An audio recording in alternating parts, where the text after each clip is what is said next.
My name is Gerard Wynn. I'm Environmental Markets Correspondent for Reuters, and I'm here in Copenhagen. This is day 4 of the 2-week conference, which concludes next week on December the 18th, when world leaders arrive, including the US President Barack Obama, Wynn of China, and also the Indian Prime Minister.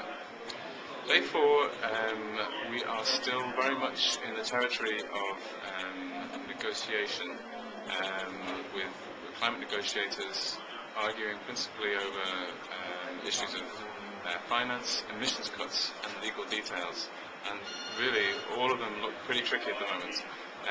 On climate finance, developed countries are merging around a consensus that developed poorer countries need about $10 billion a year from 2010 to 2012, when the present Kyoto Protocol expires. But developing countries say that's not enough. African countries have been particularly vocal, saying that amounts to about $2 a day, not enough to buy the coffins they would need to bury them from the impacts of damaging impacts of climate change. China told Reuters yesterday that $10 billion wasn't enough. So it's just a flavour of the climate finance issues. On emissions cuts, we still have a very long-running rift over how ambitious rich countries should be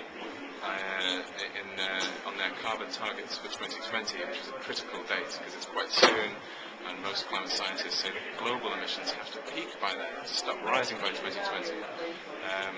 The UN Climate Panel, the Intergovernmental Panel on Climate Change, the IPCC, says that rich country cuts should be in the order of 25 to 40% below 1990 levels by 2020, but the offers on the table are nothing near there.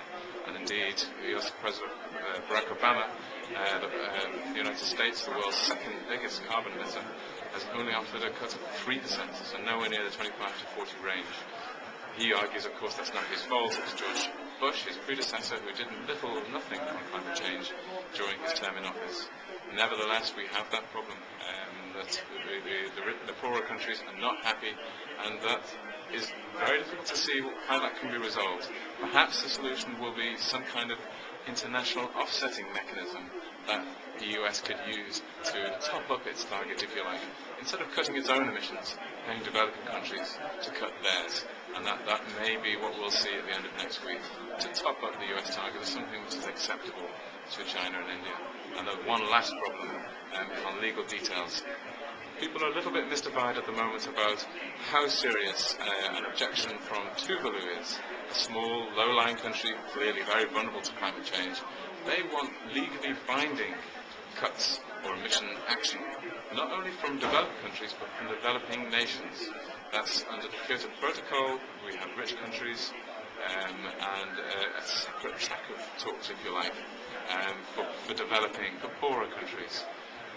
Poor countries don't want to, most poor countries don't want to adopt legally binding targets. They say they need time for their economies to grow. China and India are at the top of that league, and they are angry with China, which is unusual to see a split among developing nations.